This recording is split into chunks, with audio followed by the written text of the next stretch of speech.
All right, okay. Let's get started now. So the first thing I'd like to do is just ask you guys about your experiences with Zoom so far, and what it's like to use the online resources.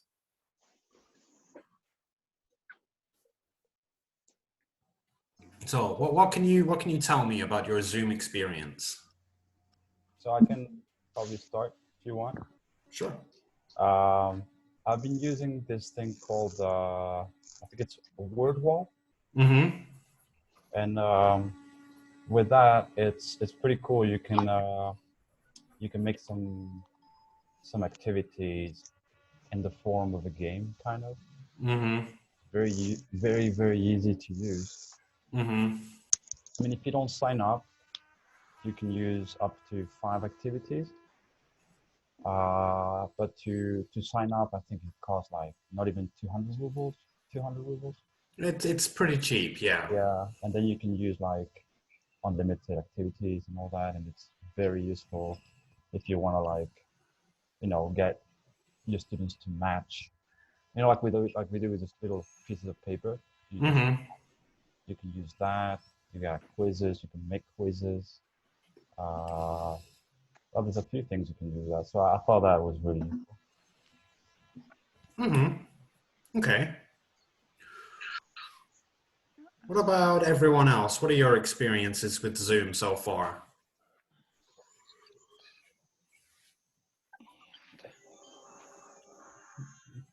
Do you have any concerns? Have you run into any issues or any problems?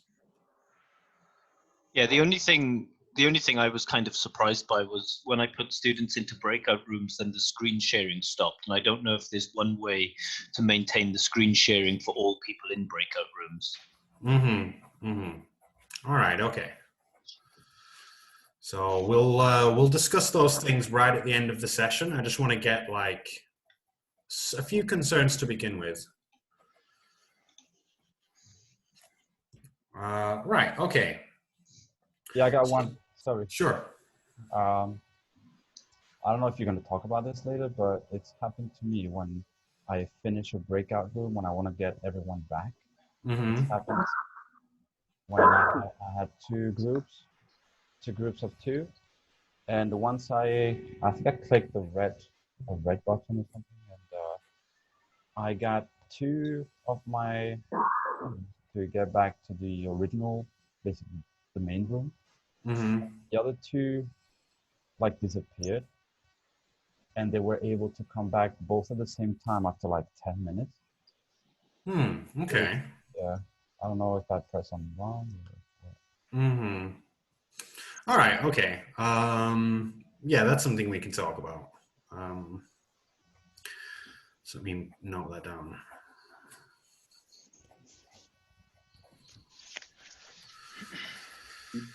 All right. Okay. So today we're going to be looking at some of the online resources. We're going to look at WordWall. We're going to look at Pear Deck in a bit more detail. Plus, we're going to look at another online resource that we found. We think could be quite useful for you. And then I'm going to provide you with a bunch of links to some other websites that have been found that unfortunately today we just won't have time to cover. But I've provided you with like a brief one sentence similarity. So, for example, there's a website that's similar to WordWall. There's a website that's similar to one of the websites we're going to look at today. So it should be fine. Stephen, yeah, what's up? This Stephen, me. No, Yeah. I can't seem to unmute him. Me, hello? Yeah. Okay. I wanted to reply to Igor about the breakout rooms. I don't know if what I might share might be useful for his question. Like on the setting for breakout rooms, you can set like the time for when you end a breaking room and the students can come back. So you can set that to be like immediately or how many minutes or seconds that you want. And do you do that before you set out the breaking rooms, or during while they are in the room? I think that before you set your breaking rooms, like it should be your breaking room settings, so you can set them up how you like them to be before you like set them for the students. Yeah. So you can have a look into that, like maybe before you start like doing the breakout rooms, just go to your settings and adjust them to the way you like. Yeah, I think there's an option button too. So when you click on the breakout rooms button, you know, the screen where it says to have them automatically or manually, at the bottom there's a button that says options, and I think if you click on this, there's a maximum limit of how long the breakout room will be, but also I think the default sets it as 60 seconds for when you close the breakout rooms and the students come back. I usually set it at 30 seconds just in case students want to finish some dialogue quickly. But yeah, there's that options button there. So maybe I touched something before I set up the breaking. But thanks, man. All right, cool. So first of all, we're going to take a look at Pear Deck in some detail. So I will share my screen with you.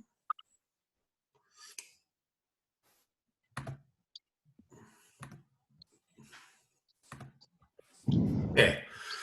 So here's like the main page to Pear Deck. And we're going to start off with just looking at the PowerPoint aspect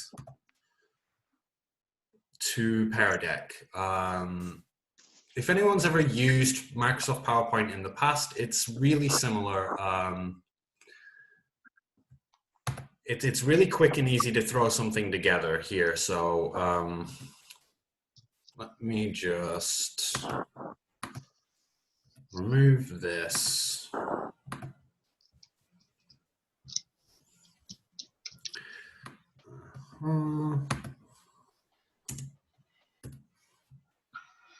Okay, 1 second.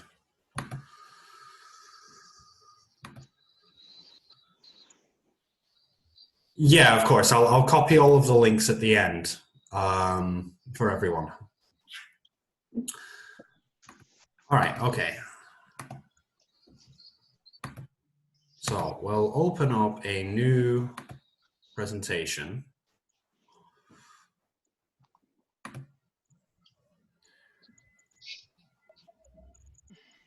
And just let it connect for a second.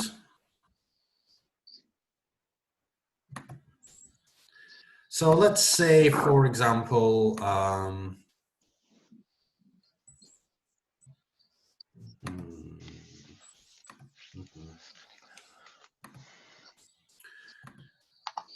okay, there we go. Yes, finally, we're up and running. Sorry about that, guys.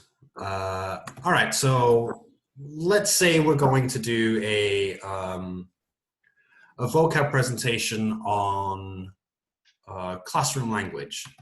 Right, so we can go up to insert here. You can find the images through Pear Deck. So you go to insert, image, search the web, and then you get this little search bar over here. So let's say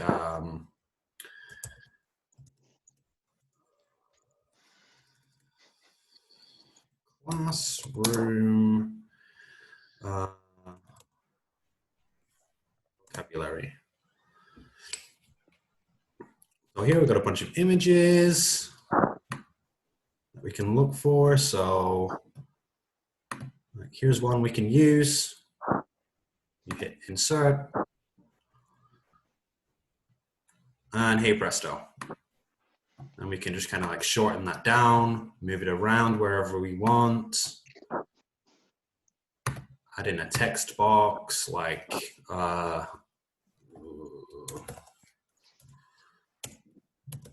tables. Move that. And then you can just keep going with doing things like this. So whiteboard. This could be, ideally you should do this before the start of your lesson, but if you, for whatever reason, need to create something on the fly at the last minute, you could do it during a lesson. It takes no time whatsoever. If you're going to use this, and you want to set up a presentation, but you don't want the students to see what you're doing. If you look up at the top, when you're sharing your screen, there's a function that says pause share. So I could pause that right now and you wouldn't be able to see what I was doing, and then unpause the share and the whole presentation would be there already. Someone mentioned animations. Yes, okay. So let's click on this image and let's go down here to animation, and it opens up a motion table over here. So for example, we have slide transitions where we can set up any transitions we want between each slide, just standard like it is with Microsoft PowerPoint. And then we have object animations. And again, it's the same thing. You click on the image you want to have animated, you pick the options, how you want it to happen, how quickly you want it to happen, add another animation, and keep going. As you can see here, like we've got the image of the tables and both of them are showing up. So if that ever happens, you should, let's delete that. I'll click on the whiteboard, then go add animation, and then it's showing up the whiteboard. So make sure that when you want to add the animations, the things that you have, that you click on the thing you want to be animated before you go to add animation. Okay, all right. So that is the PowerPoint side of, oh wait, what's this? Can we see the preview? Yeah, sure. I mean, I haven't set any animations to this, but let me find where that is. Ah, okay, so it's over here. We just go to play.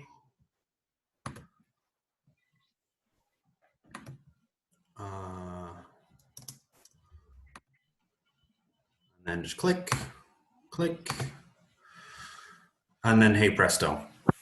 Very similar. So the best thing you could do here would be to set up the animation beforehand, pause your share screen, go to play, and then resume sharing for your students so they don't get the whole picture at once. Okay, does anyone have any questions about this part of PowerPoint so far, this part of Pear Deck so far?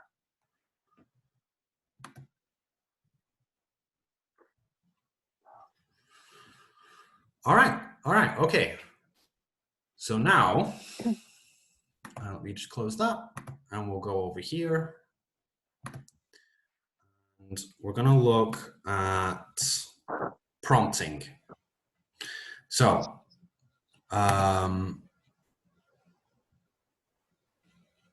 we hit on choose a prompt and you're given something like this. So let's pick, as you can see, we have something we can do for the beginning of class, during class, and at the end of class.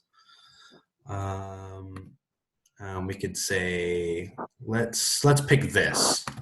All right, so what I'd like everyone to do is go to that website, joinpd.com, and type in that password, EUGFZ.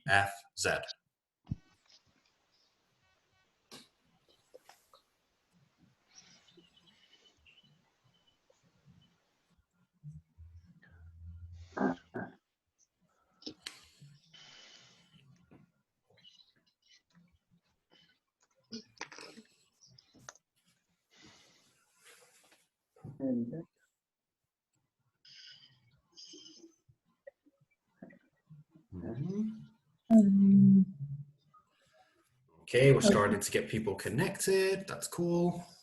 I'm trying to understand how I can get there, because I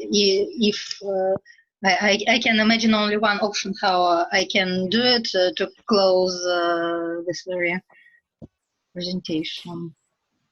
Can you not minimize the window? Yes, I'm trying to do it, but it is still big. Mm-hmm. Don't know why. Блин, я по данной феоктистовой вылезаю. Мне совсем не надо. Так.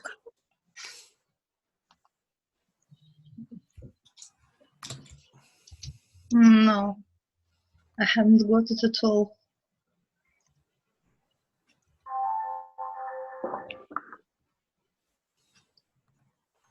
Ah, okay. Maybe with this All one. right. So I want to keep sharing my screen so you can see what the teacher can see, and then on your own screens you can see what your students will see. What we need to do is we're given this, right? Is the statement true or false? So we need to create something here. So let's go to, oh, no. Is it EUGF2? EUGFZ. Z. Pardon? Mm-hmm. Thanks. Okay.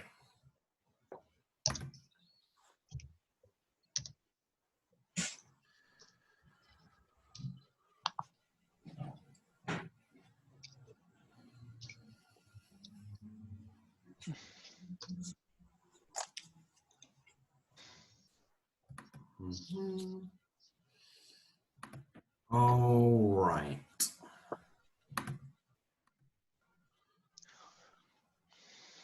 So, if I go to, let me just move this out of the way.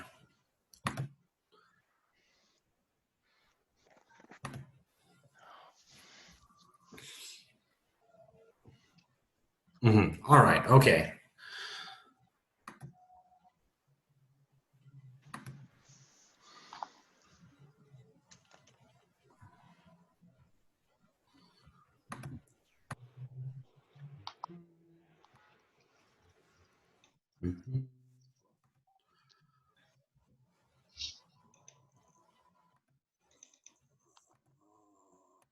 Here's that.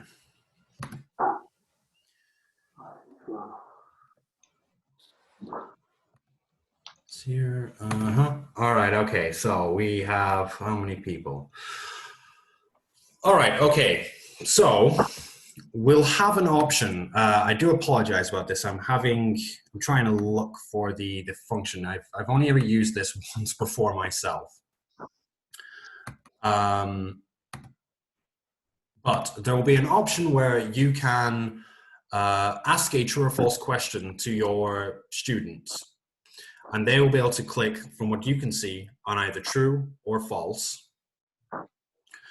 And at the bottom, for the teacher, you'll have responses. So for example, right now I have 1 of 12 responses. So somebody has responded to this statement, true or false.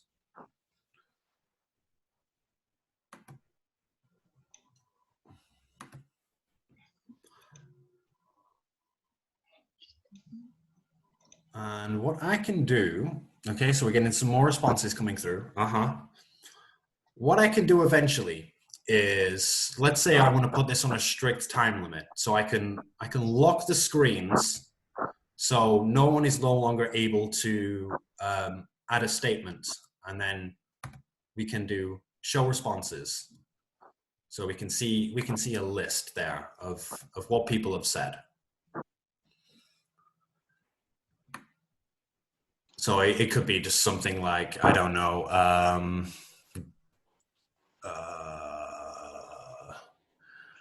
do pigs fly? You know, it could be anything. Literally any kind of good, true, or false question. We can use this here.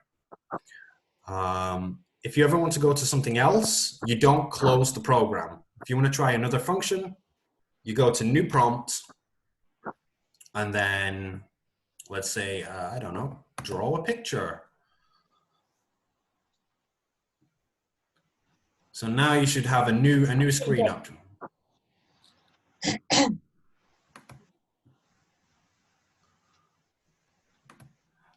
So could people try to, what I'd like you to do is draw something on this picture.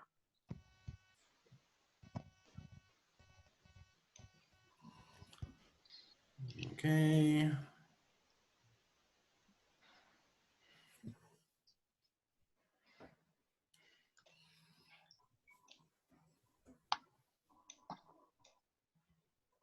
Okay, that's all right. That's pretty good. Okay, well, that's 9 responses. So I'll lock the screens and show responses. So we got someone who drew a smiley face. And then if I scroll down, we have a little green circle, a fish, 2 dashes, some shapes, all kinds of things like this. So this could be used for checking vocabulary, for example. It could be draw me a picture of a cat. And then you give your students a bit of a time limit, and then we can go through and take a look at the responses. All right, okay. So let's finish there with choosing a prompt.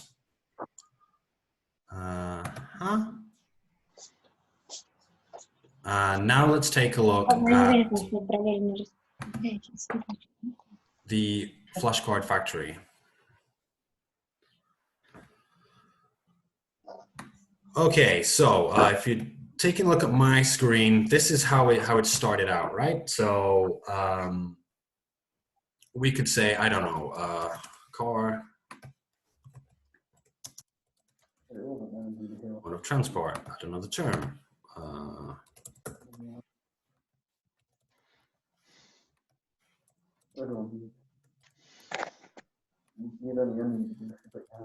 Food, keep going.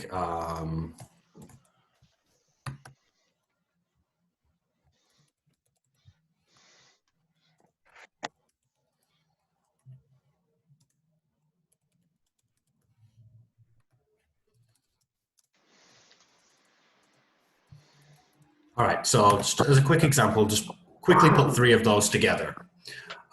So your students won't be able to see this, what I'm doing right now.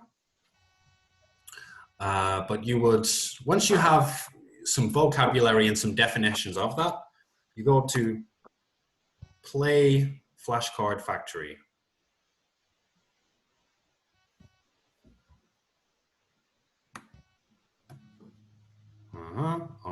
Okay, I see it.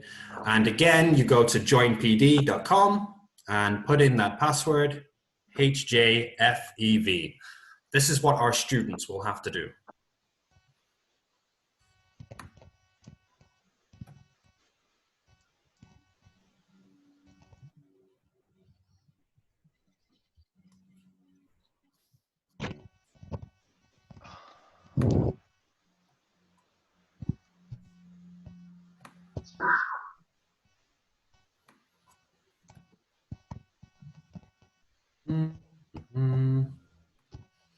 Okay.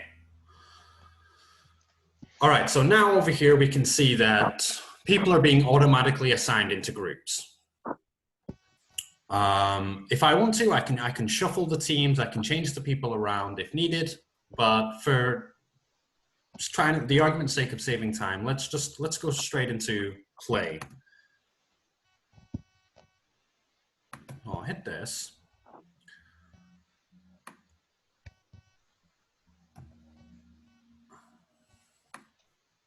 And this is where your students are going to have to work on the flashcards. So they will take down a card and put in a definition of that object.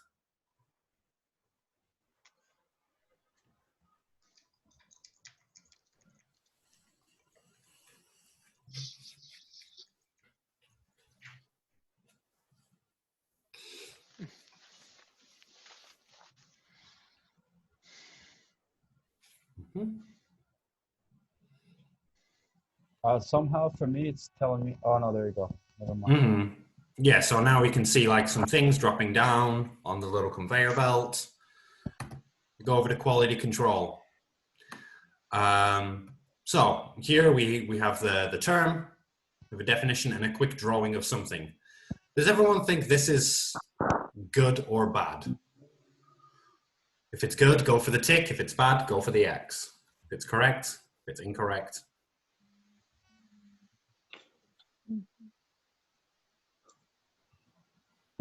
I don't have the correct or incorrect on my side.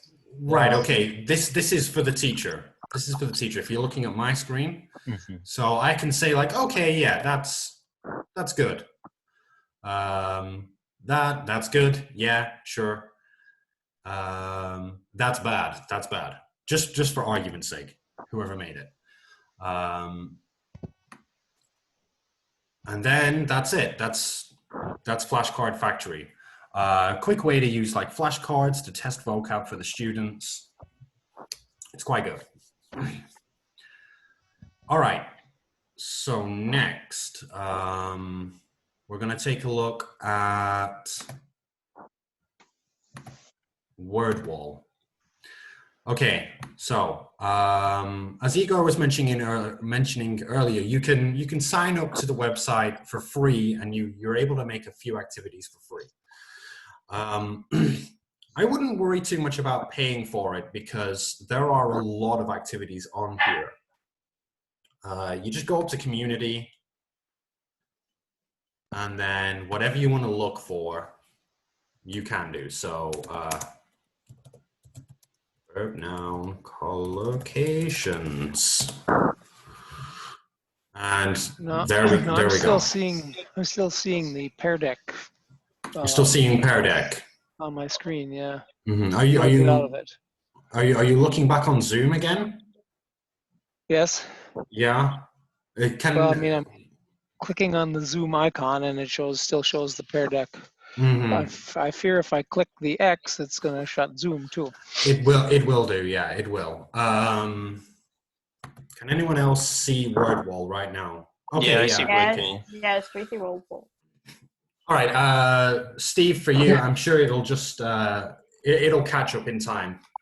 Okay. Yeah. All right. So here are a whole list of different kinds of activities based on what I searched for verb noun collocations.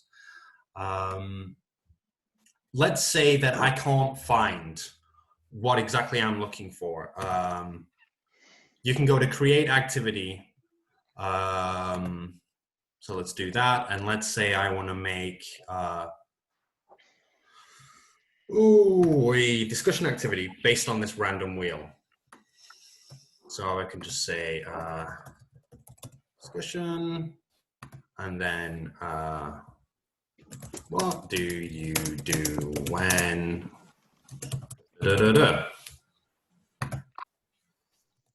do you feel when and so on. Why do you you can make these activities in a really, really short time.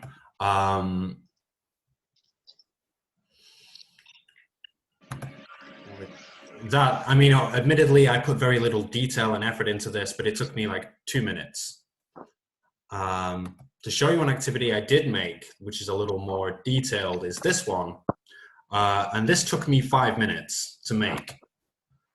And I did this as a way of testing verb noun collocations for my students. It's just a quick little quiz with a quick description. Of course, they just click on the right thing to move on to the next topics. The best way to implement using WordWall would be for the teacher to share the screen and get the opinions of the students before choosing the answer, rather than having all of the students go to the website individually and do it like that, because that way there's no real way to track what kind of answers people are choosing. So this would be the best way to do it. My other piece of advice is there are a lot of different kinds of activities, but there are some that I think are not so well suited. For example, these maze chase ones, it might be good if you want to give it to a student as a piece of homework, as a little bit of fun, but during the class, I would avoid using maze chase. And instead stick to things like matchup, the quiz, the random wheel, unjumble activities. just to make it a little bit more educational, Maze Chase is more a game rather than having solid educational foundations to it. When do you think would be the best time to use WordWall? After vocab presentation. Yeah, it can be used in place of any kind of like production activity. Yeah, for speaking exercises. I have seen WordWall used to review learn vocab. Yeah, I have seen WordWall used as a warmer activity where the teacher looked for a specific activity and then copied that link, gave it to his students, put them in breakout rooms, and got them to spin the wheel in turns while he was observing and noting down any kind of errors. So control practice, yep. So it has a lot of functions to be used, and it would be okay to do something like that. So let's say, school. Let's go for this. Then just copy the link and then go into the chat.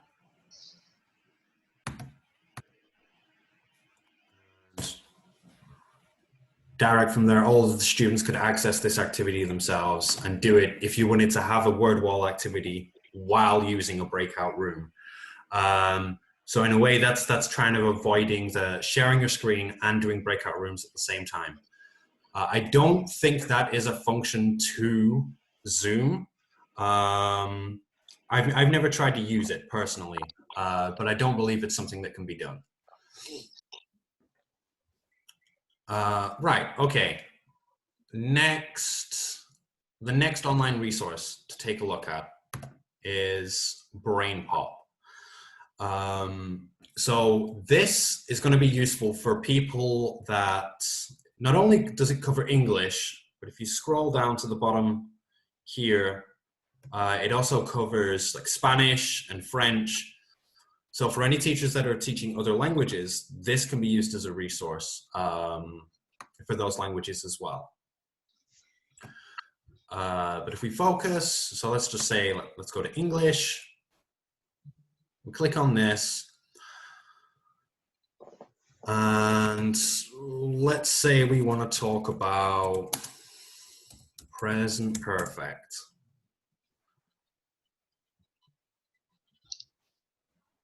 And it didn't find anything for present perfect. Of course it didn't. All right, okay. So we'll go to grammar. And let's say adjectives. We want to do adjectives.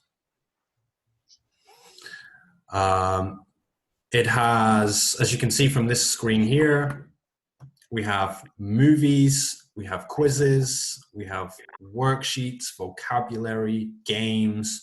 There are a lot of functions to this website. It has a lot of stuff to it. We could share the videos for the students all at the same time by using like the share screen function and sharing the computer sounds for them to watch this. For some aspects, for some of the things you will take a look at, it'll have a few different movies. Like it will have one based on vocabulary, one based on grammar, and then one based on the topic, using all of those components together. Just be super useful for young learners and quite fun as well. These cartoons would be quite entertaining for our young learner students. And as this is on the topic of adjectives, anything I go to now will be related to this topic. So let's go to quiz. Let's do review. And here we can look at stuff like this and get our students to you know, ask them which one do we think for number 1? Is it A? Is it B? Is it C? A. Mm-hmm.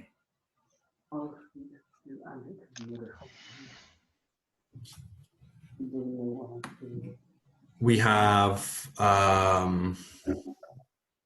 where did that go?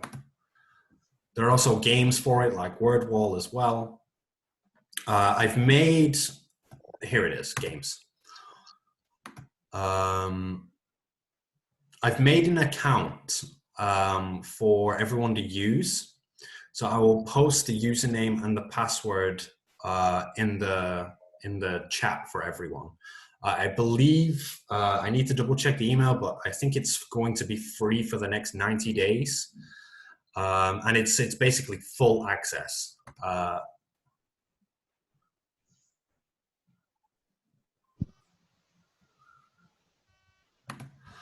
So, say like, for example, sortify nouns.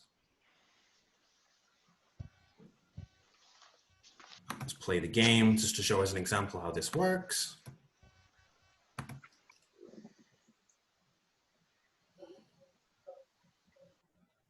So you could click on one of these and say like, oh, what are we looking at? Are we looking at non-plural stuff, abstract nouns, proper nouns, all of these different things.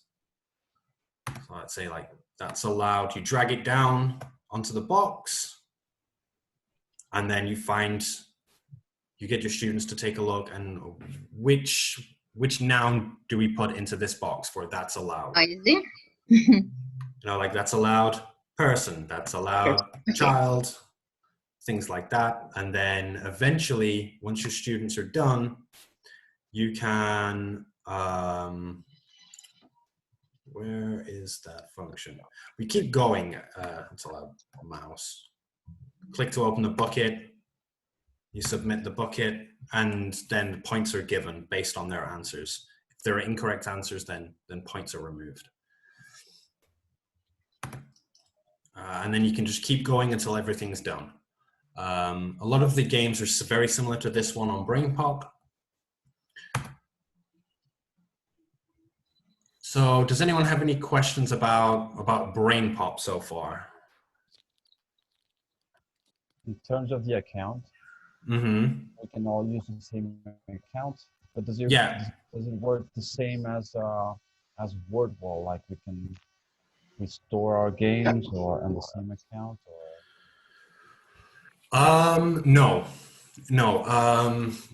This one doesn't allow you to create your own games. It just has like a. Oh, okay, yeah, I get that. It has stuff already set out for you, but it has a lot of resources. And if there's one specific thing you're looking at teaching, you can use BrainPop, where you'll have all of these resources already prepared for you. Right. All of the quizzes, the games, the videos, all of these different things. Okay. No, Nicholas, I've seen nothing but the tiny screen now for a long time. I'm gonna probably have to sign out and try and get back in. Mm-hmm. All right, okay, no problem. And I have a question regarding Zoom, not really BrainPop. Mm-hmm. So if, for example, if I'm sharing my screen with everybody, can I share screen and at the same time put my students in breakout rooms? I don't believe that is a function, no.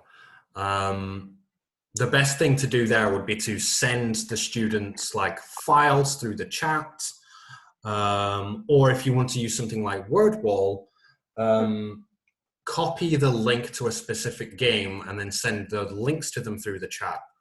So the random wheel game we took a look at earlier, that's something that could be used in breakout rooms by students. Right. I'm just afraid that in that way, I won't really be able to control the students as much, especially if they are preteens or teenagers. They may end up doing their own thing. Mm-hmm. Mm-hmm. But okay, anyway, thank you for answering the question. All right, okay. We're getting close to the end of the online resources. So what I'm going to do here is message to everyone. And where is Okay, links, cool. Oh, that didn't work. All right, never mind. I remove that. Here are all of the links Oh, great, that you thanks. can use, covering the ones that we've looked at already, plus some extra ones that I've found that would be useful to use. For BrainPop, let me type that into the chat as well.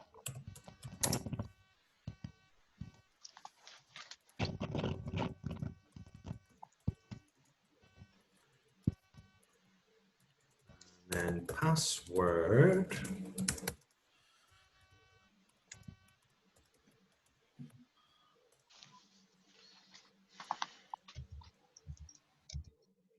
And there is the login information if anyone wants to use BrainPop.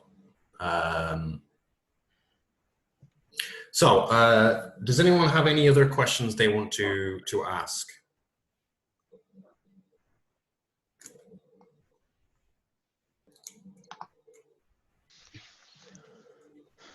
I just noticed that Stephen wrote in the chat that you can share the screen in breakout rooms. I know it's not particularly relevant to this topic of the other resources. But I don't know, All Stephen, right. do you want to explain that?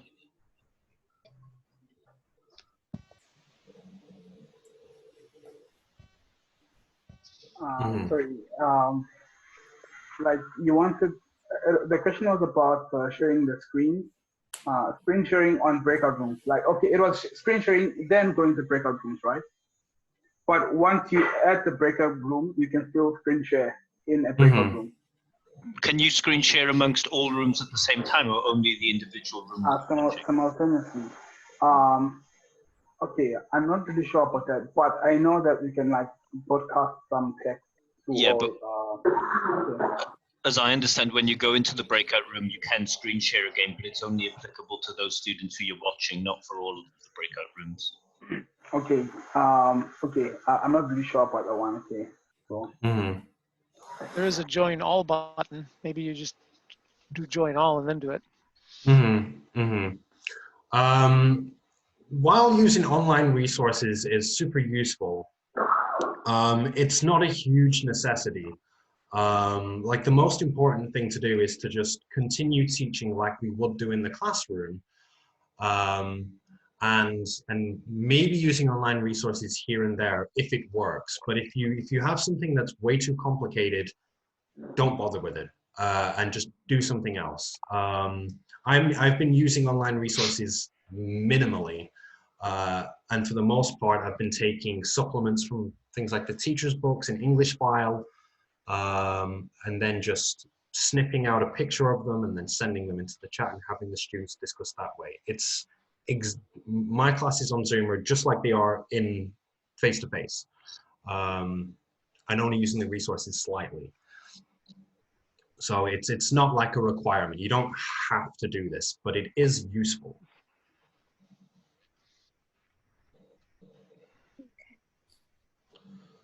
All right, okay.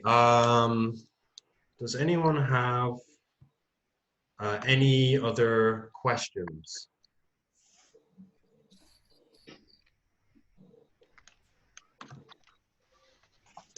All right, okay. So what I'll do is, if you do have any questions you want to ask, if you want to get any links to websites, send me an email, and I will try to answer the questions for you, or I will send the links to you.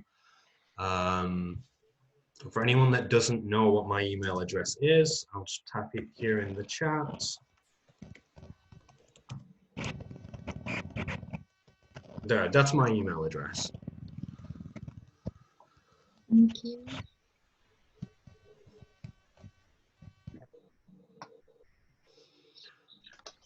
All right, okay then. Well, thanks for coming, everyone. Thanks for being so flexible during this difficult time. And keep up the good work. Thank you. Thanks a lot. Cheers. Thank you very much. Thanks. Cheers.